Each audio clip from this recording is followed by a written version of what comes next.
지난주에 이어서 솔로몬 이야기를 하려고 합니다. 솔로몬 성전 건축의 의미라는 제목으로 하나님 말씀 함께 나누고자 합니다.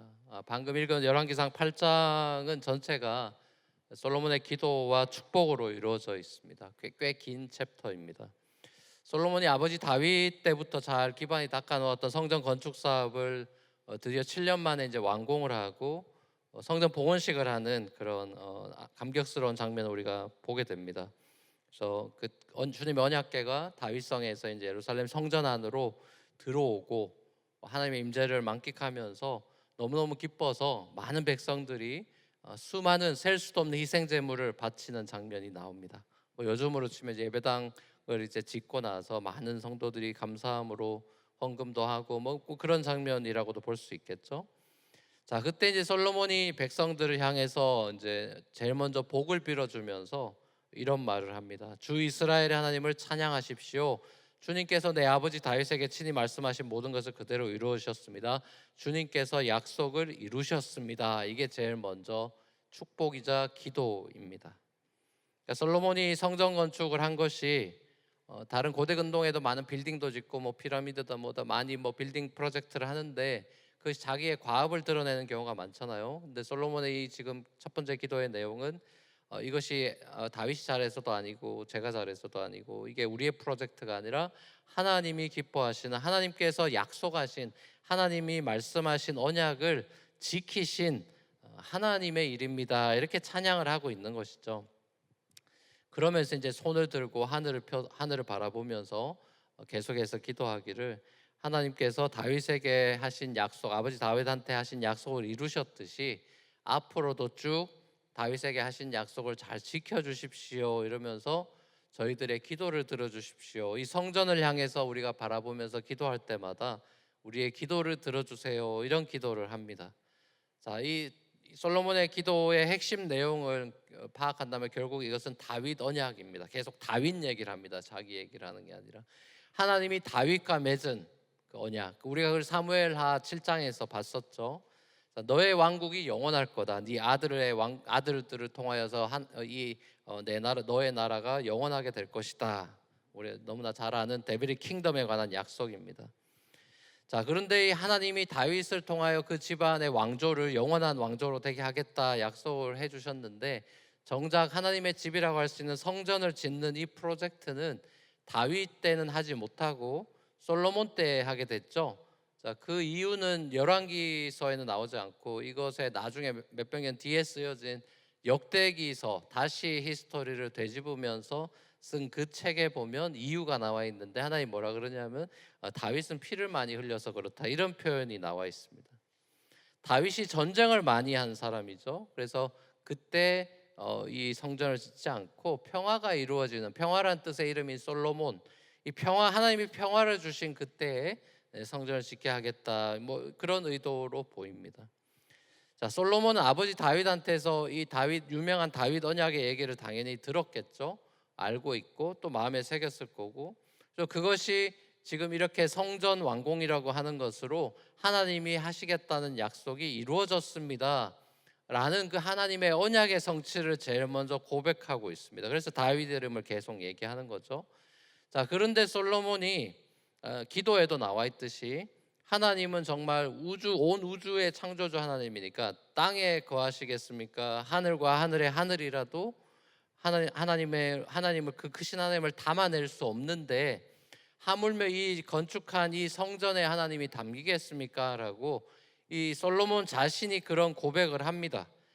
하늘에도 땅에도 이렇게 컨파인 될 수 없는 그 하나님이 어떻게 하나님의 집으로 만들어 놓은 이 성전에 거하실 수 있겠습니까? 이런 솔로몬도 이런 기도를 하는데 자, 그럼 우리도 이제 그 질문을 해 보는 거죠. 솔로몬 기도에도 나와 있듯이 결국 이 성전의 의미가 도대체 뭐냐? 하나님은 왜 자기 자신을 이렇게 리밋하고 컨파인해서 그런 작은 하나님의 성전이라고 불리는 곳에 자기 자신을 가두는가?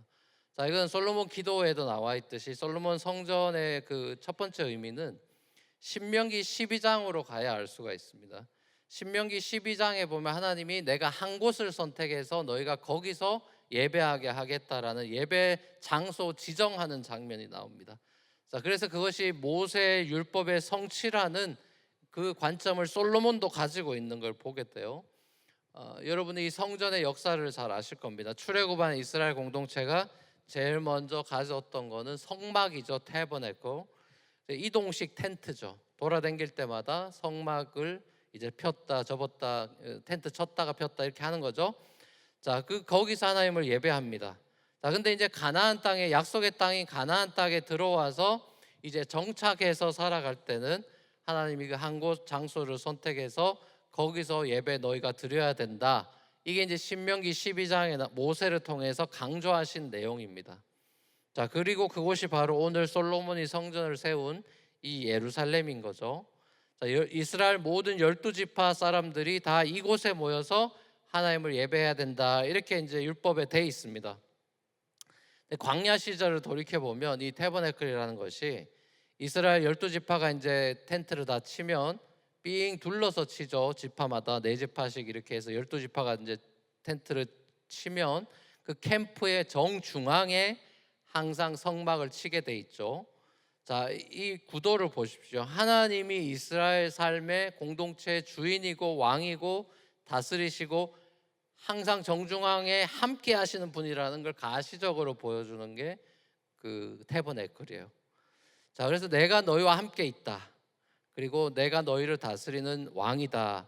이걸 이제 보여주는 장면이죠. 성전도 마찬가지입니다. 자, 가나안 땅에 이제 와서 성전을 지어서 하나님이 이 땅의 주인이고 너희가 나를 예배하기 위해 태어나고 존재하는 사람들이다라는 걸 이제 가시적으로 보여주는 게 템플인데, 이제 가나안에서 이 사람들이 살아가면서 점점 이제 질문이 드는 겁니다. 왜 꼭 예루살렘으로 가서만 예배해야 됩니까? 이런 질문이 생기는 거죠. That's too far 이렇게 되는 거죠. 자, 특별히 나중에 이제 북이스라엘과 남유다로 나라가 분단이 되었을 때 북이스라엘의 왕이었던 첫 번째 왕이 여러분 잘 아는 여로보암 왕이 있죠. 자, 이 여로보암 왕이 남유다랑 이제 텐션이 생기고 컨플릭트가 생겼을 때 자기 왕권을 강화하고 그러고자 이제 정치적인 목적으로 이 북이스라엘 지역에 단이라는 곳과 베델이라는 곳에 성소를 만들어 버립니다. 뭐 밑에까지 내려가겠냐, 저놈들한테로 내려가지 말고 우리도 만들지 뭐 이래가지고 단과 베델에 성소를 만듭니다. 자, 그리고 성경은 그거에 대해서 진짜 큰 죄악을 지었다라고 그거를 굉장히 핀포인팅을 합니다. 자, 그리고 그 여로보암 이후로 모든 북이스라엘의 이제 대를 잇는 왕들에 대한 평가가 어떻게 열왕기서에 기록이 되어 있냐면 항상 나오는 코테이션은 여로보암의 길로 행하였더라입니다. 여로보암의 길로 행하였다라고 정죄를 받는 장면이 계속 반복돼서 나옵니다. 북이스라엘 왕들 중에 정치를 잘한 왕도 있고 경제를 굉장히 부흥시킨 왕들도 있어요. 자, 근데 열왕기서를 쓴 저자는 그 사람들이 정치적으로나 경제적으로 아무리 많은 업적을 남겼더라도 항상 동일한 평가는 악한 왕이었는데 여호와 보시기에 악했다. 왜? 여로보암의 길로 행하였기 때문에. 이렇게 됩니다. 그러니까 열왕기서의 이 역사를 쓰는 이 관점의 저자는 제가 몇 번 사무엘서를 할 때도 말씀드렸듯이 신명기적인 역사관, 신명기적인 관점을 가지고 있기 때문에 철저하게 그 렌즈로 역사를 조명하기 때문에 이 왕이 정치를 잘했냐 경제를 부흥시켰냐는 이 신명기 사무엘서나 열왕기를 쓰는 저자는 관심이 1도 없습니다. 그건 중요하지 않아요.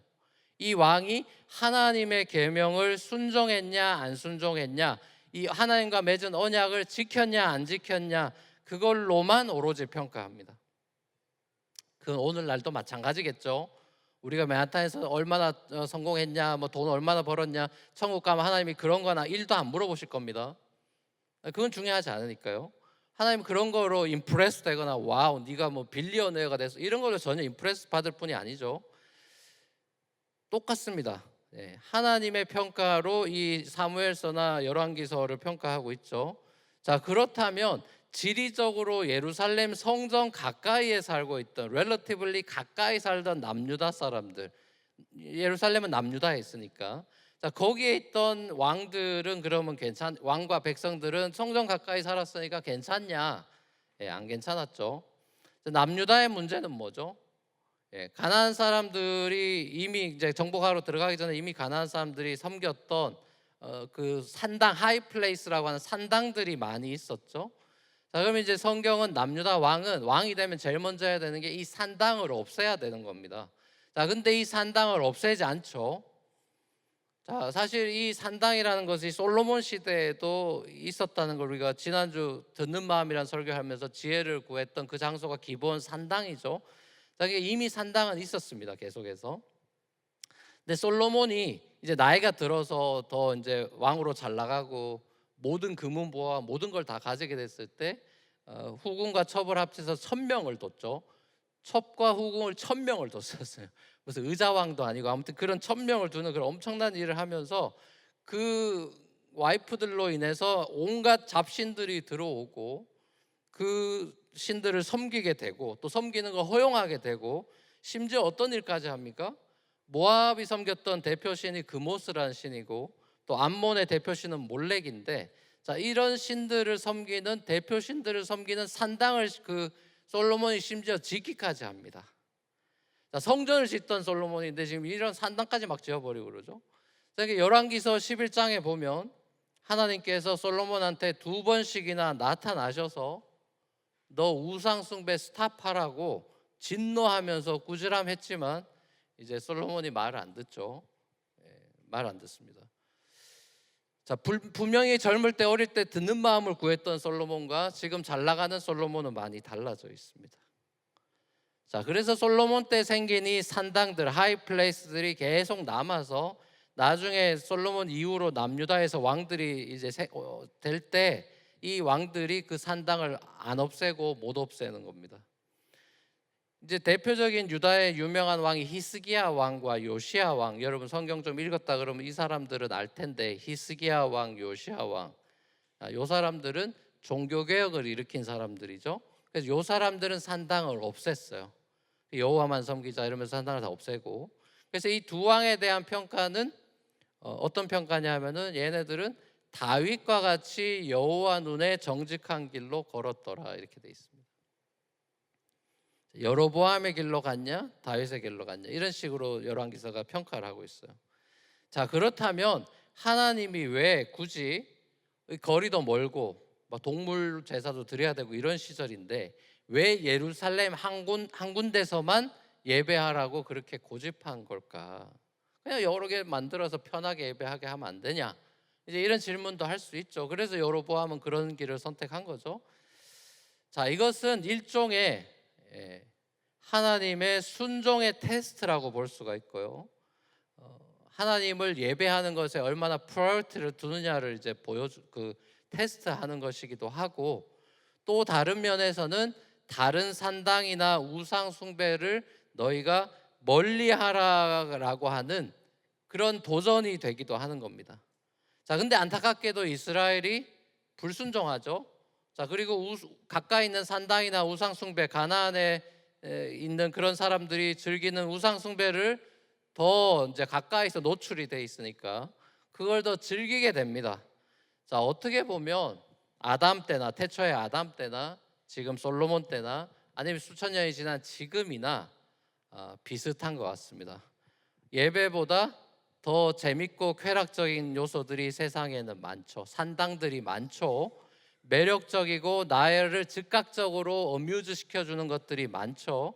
자, 하나님을 떠나서 선악과를 따먹은 인간은 보암직도 하고 먹음직도 하고 탐스러운 것을 그 소위 말한 욕심을 컨트롤하는 능력이 별로 없죠. 자, 그래서 하나님이 아닌 다른 그런 세상이 제공하는 그런 컨텐츠에서 내 만족과 기쁨과 쾌락과 삶의 의미와 가치와 자기 정체성을 찾으려는 그런 죄악된 본성을 우린 누구나 가지고 있습니다. 자, 결국 이 성막이라든지 성전이라는 것이 그럼 우리에게 하나님이 성전이나 성막이나 이런 거를 계속 강조하면서 구약은 전부 다 제사 다 거기서 드리는 거고 이런 거니까 이걸 왜 이렇게 강조하느냐? 그리고 그것이 우리에게 보여주는 성전의 의미가 뭐냐는 걸 아는 것은 굉장히 중요한 일이죠. 오늘날의 예배와도 다 연결이 돼 있으니까요. 자, 우선은 우리에게 이 성전이 보여주는 것은 하나님의 우리의 관점이 아니라 하나님의 관점으로 봐야죠. 하나님이 그토록 좁은 공간에 갇힐 수 없는 하나님인데, 온 우주 만물의 이 넓으신 하나님인데, 그 하나님께서 자기 자신을 그만큼 축소시켜서 그 작은 공간으로 들어오시는 모습을 봐야 됩니다. 실제로 솔로몬의 성전은 규모적으로 보면 그렇게 크지가 않습니다. 기껏해야 9m, 27m밖에 안 됩니다. 작은 수영장 정도밖에 안 돼요. 그러니까 여러분이 생각하는 것처럼 막 그렇게 막 웅장하고 이런 게 아닙니다. 예수님 당시에 헤롯 성전은 컸죠. 예수님 당시에 저거 무너진다 했던 저 헤롯 성전은 규모도 크고 업그레이드를 헤롯이 자기 자랑하느라 크게 졌기 때문에 이 웅장했지만 솔로몬 성전은 그렇진 않아요. 자, 그럼 하나님께서 왜 그렇게 하신 건가? 하나님께서 왜 그렇게 자그마한 텐트, 뭐 성막도 마찬가지죠. 성막도 규모가 작죠. 자, 그런데 하나님이 왜 자기 자신을 컨파인 시키느냐? 그 하나님의 모습을 보십시오. 그것은 뭐예요?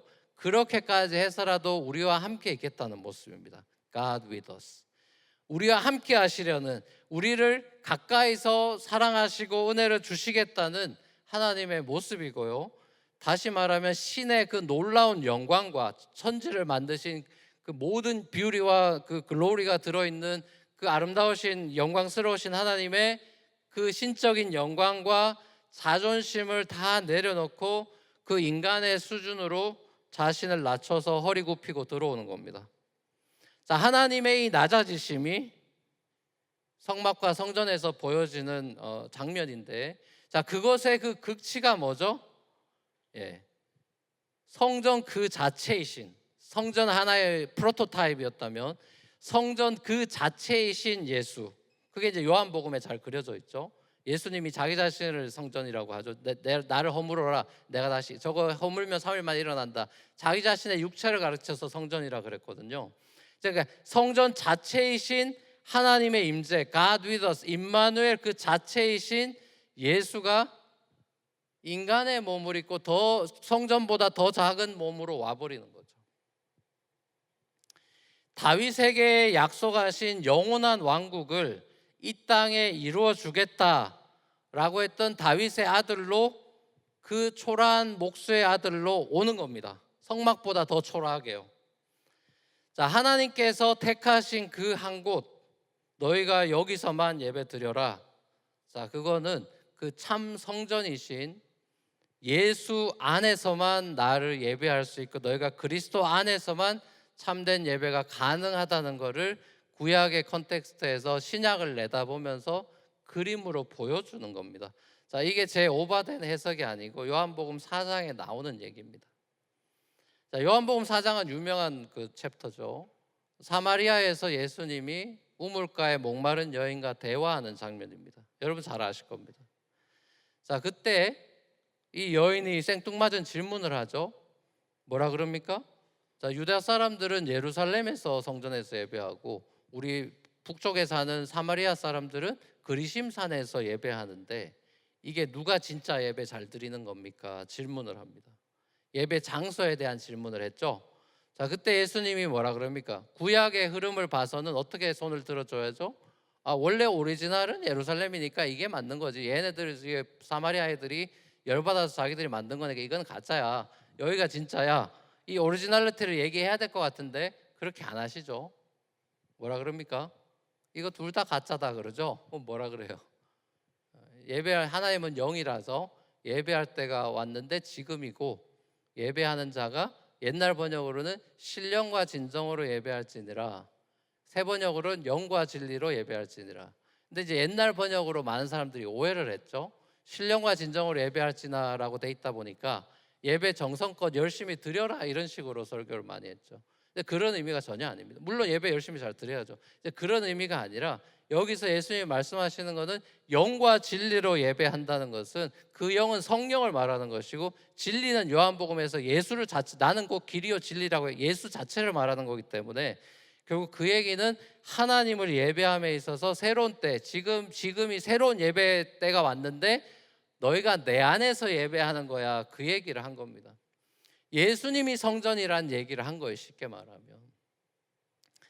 자, 그리고 예수 그리스도께서 자신의 피를 흘려서 동물 제사를 본인이 십자가에서 드려서 옛날 제사 제도를 다 완성하셨죠. 자, 그래서 이제 예수 그리스도의 희생의 은혜, 그 대속의 은혜로 인해서 우리가 예배할 때 동물 죽이고 이런 거 안 하죠. 자, 예수 안에서 우리가 이제 예배를 하게 됐습니다. 자, 예수 안에서 예배하게 된 저와 여러분들에 대해서 사도 바울은 예수님의 말씀을 기점으로 해서 고린도 성도들에게 편지하면서 뭐라 그럽니까? 이제 당신들이 하나님의 성전입니다. 당신의 육체가 성령의 전인 것을 알지 못합니까? 라고 얘기하죠.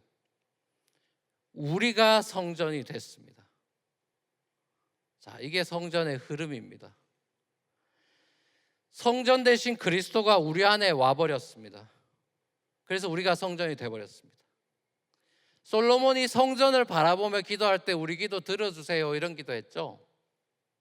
신약의 렌즈로 다시 보면 참 성전이신 그리스도를 바라보고 그리스도 안에서 우리가 기도하면 하나님 우리 기도를 들어주세요 그 소리가 되겠죠.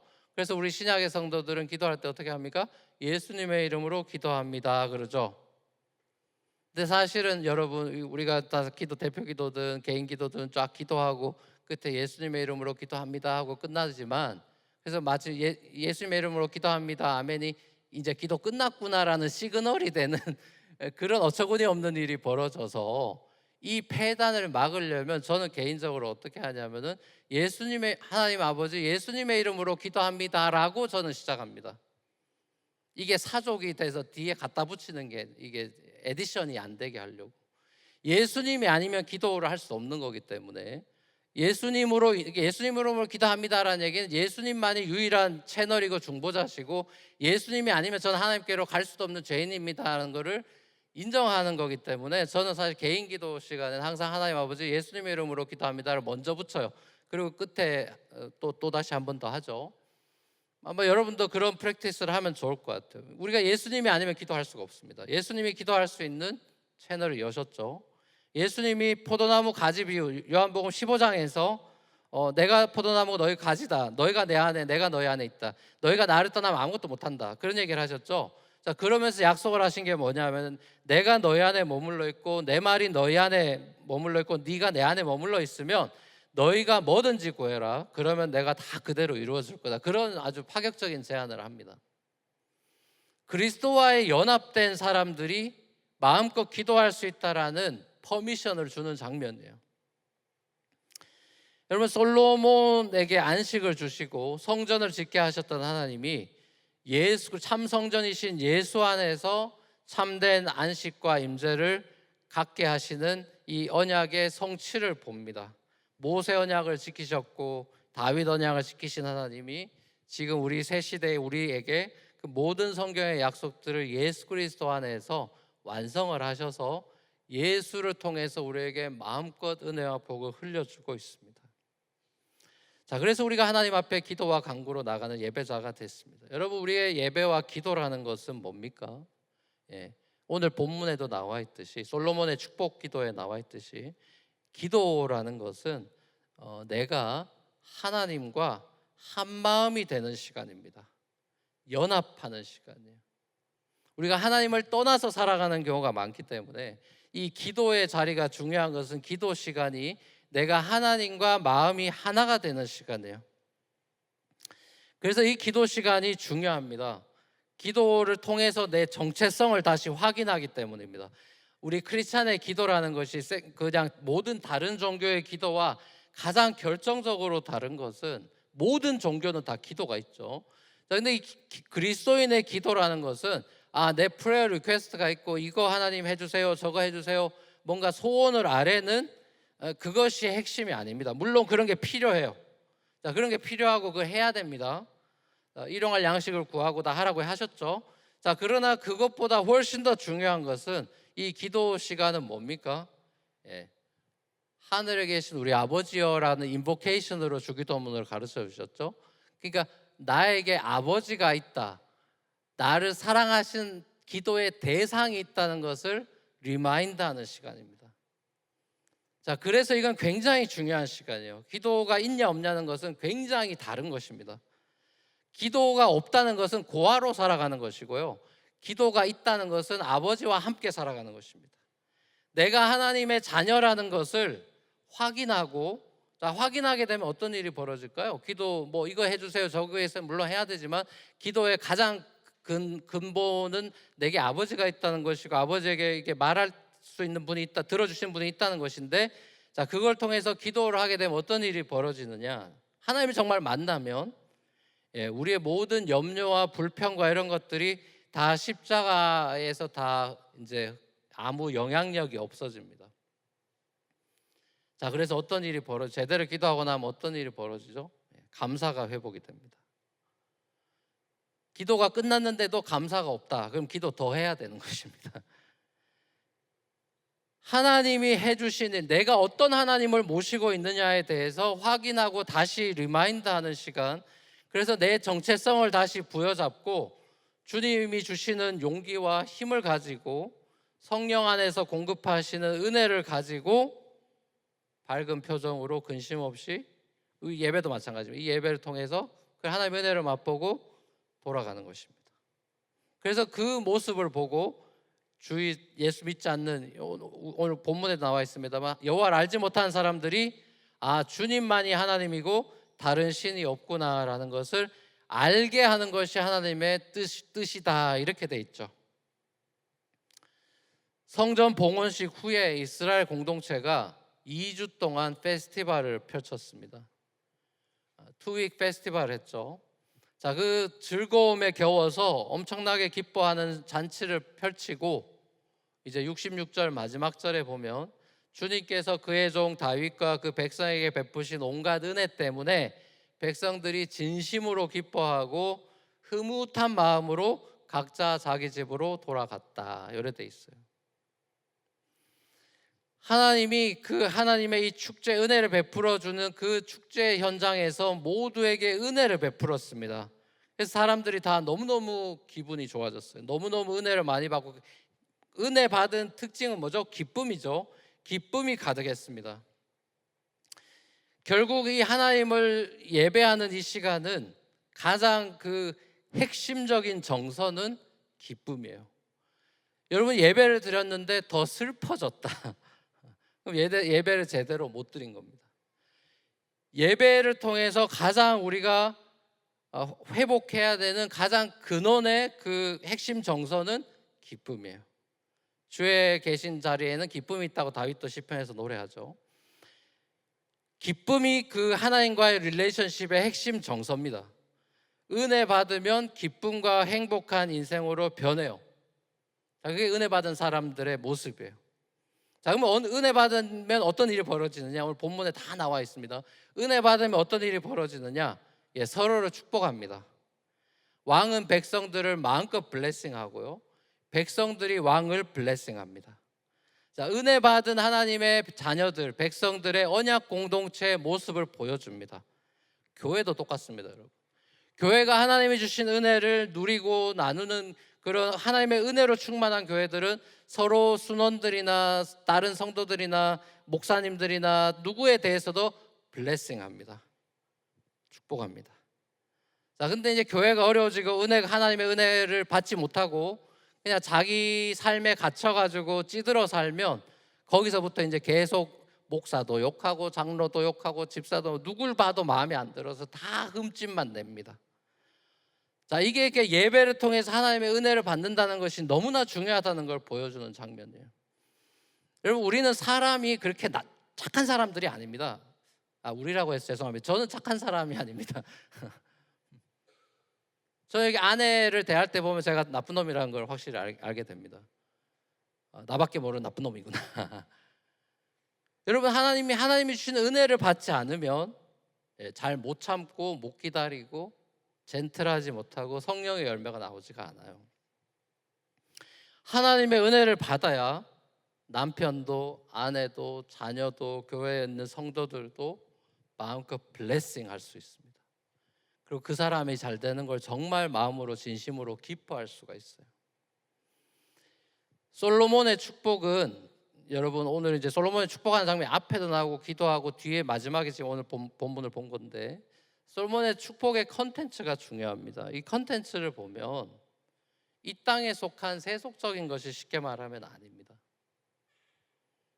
이스라엘이 가나안 와서 잘 먹고 잘 살고 이 가나안 사람들보다 더 잘 나가고 그렇게 평화롭고 뭐 잘 살고 경제적으로나 모든 게 다 좋아지고 건강해지고 뭐 이런 게 아닙니다. 자, 그런 게 아니에요. 그 뭐냐 그럼? 솔로몬의 축도는 뭐였냐? 이 백성들이 하나님과 한마음 되게 해주세요였어요. 이스라엘 백성들이 하나님과 한마음 되게 해주셔서 그 이스라엘을 보면서 세상 모든 백성이 여호와를 알게 해주십시오라고 축복합니다. 에베소서 신약으로 와서 사도 바울의 편지를 보면 로마 감옥에서 에베소 성도들을 위해 기도하면서 편지하죠. 근데 첫 번째 1장 처음의 기도를 들어보면 에베소 성도들을 위해 무슨 기도합니까? 에베소 성도들 굉장히 힘들게 사는 분들입니다. 경제적으로나 여러 가지 노예도 거의 3분의 1 이상은 노예고 굉장히 어려운 삶을 사는 사람들이에요.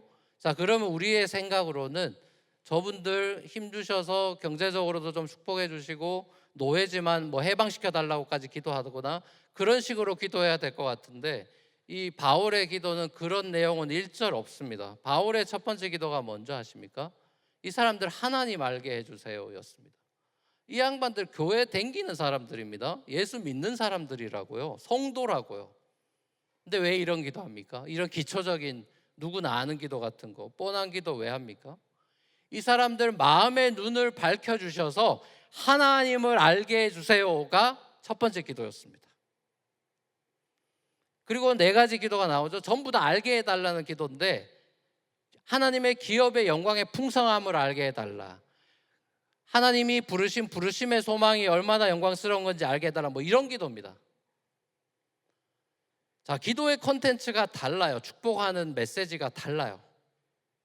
저도 우리 교회 성도들을 위해 기도할 때마다 이런 솔로몬의 축복이나 바울의 기도랑 비슷하게 기도합니다. 저도 여러분의 그 목회자로서 기도 제목을 취합을 해서 기도를 할 때 하나님 이것도 해주세요, 이분 아픕니다, 이 가정을 지켜주시고 뭐 이거 해주시고 저거 그런 구체적인 기도 저도 합니다. 자, 그러나 그것보다도 훨씬 더 많이 하는 기도는 하나님 이분들 제발 하나님을 더 이 가난과 고난과 몸의 아픔과 이걸 통해 하나님을 더 알아가게 해주세요. 하나님과 한마음 되게 해주세요. 쉽게 말하면 예수님을 잘 따르고 예수님을 더 사랑하게 해주세요 라는 기도를 합니다. 이걸 제일 많이 합니다. 정말 예수님을 더 사랑하게 해주세요 라는 기도를 합니다. 누구 때문에 교회 나오거나 뭐 어떤 다른 이유로 교회 나오고 신앙생활을 하는 것이 아니라 예수님 때문에 장로하게 해주세요, 집사하게 해주세요, 목사하게 해주세요, 예수님 때문에 순장하게 해주세요. 이 기도 제일 많이 합니다. 저는 오늘날의 많은 교회의 어려움들 예수님이 빠져있다고 저는 생각해요. 예수님의 이름으로 기도합니다를 맨 마지막에 갖다 붙이기 때문이라고 생각합니다. 사랑하는 우리 뉴프런트 교회 성도 여러분, 하나님께서 이 작고 초라한 우리 안으로 들어오셨어요. 자기 자신을 컴파인했습니다. 이제 우리가 성전이래요. 믿기지가 않죠. 여러분이 성전, 거룩한 그 영광스러운 성전이라는 게 믿어지십니까, 여러분? 이게 안 믿어져야 정상이에요. 여러분, 내가 하나님의 성전이래요. 이제 말이 안 되죠. 말이 안 되는 일이 벌어져서 복음이에요. 어떻게 나 같은 사람이 성전이 될 수 있습니까? 이 더럽고 추한 죄가 어떻게 성전이 되냐고요. 예수님의 보혈로 제 마음을 날마다 성령이 씻겨주시죠. 모든 추한 생각들과 욕심과 세상의 자랑과 이 모든 것들을 예수님이 성령 안에서 씻겨주셔서 우리가 하나님을 예배할 수 있는 사람으로, 그래도 우리가 하나님을 사랑할 수 있도록 격려해 주시죠. 탄식하며 우리를 위해 기도하는 성령이 계시죠. 자, 그래서 우리가 이 자리에 있는 것입니다. 하나님의 은혜가 아니면 우리는 하나님을 예배할 수 없어요. 우리 감정을 부추겨서 하나님을 예배 잘하고 이런 거 없습니다. 예배는 우리의 감정의 문제가 아닙니다. 하나님의 은혜 속에 거하지 않으면 진정한 예배는 못 드립니다. 이런 설교 안 들립니다, 여러분. 다 지나가요. 정말 하나님의 은혜 가운데 있으면 뻔한 설교도 새롭게 다가옵니다. 하나님의 말씀에 귀를 기울이는 솔로몬의 첫 번째 어릴 때 그 마음처럼 귀를 기울이는 듣는 마음이 있으면 어떤 메시지에서라도 하나님의 임재와 숨결을 느낍니다. 그건 제 신앙의 여정에도 마찬가지였어요. 하나님으로 인하여, 예수 그리스도로 인하여 세상이 줄 수 없는 참된 만족과 기쁨을 여러분의 예배 생활을 통하여, 그리스도 안에서 또 기도하는 시간을 통하여서 누리고, 그것을 세상 사람들이 보고 예수를 높일 수 있는 저와 여러분의 삶이 되기를 우리 주님의 이름으로 간절히 축원합니다.